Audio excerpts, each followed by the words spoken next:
Minsan mapapaisip ka, bakit ganito ang tingin nila sa akin? Bakit parang wala akong silbi? Pero teka, baka may dahilan.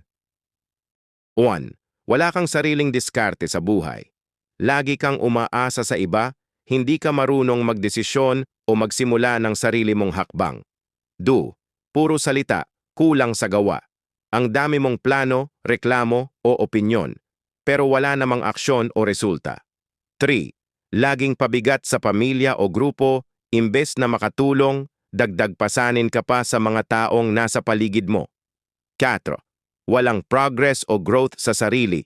Ilang taon na ang lumipas, pero nandun ka pa rin.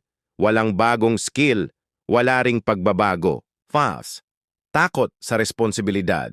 Kapag may kailangang gawin, ikaw ang unang nawawala o hindi maasahan. Laging may dahilan, walang solusyon. Imbes na maghanap ng paraan, mas inuuna mong dumepensa o magpalusot. 7. Hindi marunong makisama o makinig, hindi lang sa gawa, kahit sa ugali, hindi ka marunong makibagay o tanggapin ang payo. 8. Walang respeto sa sarili.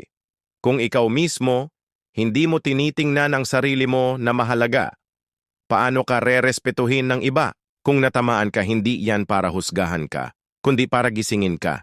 Kasi sa totoo lang, may silbi ka kung pipiliin mong magbago. Thanks for watching. Please subscribe to my channel.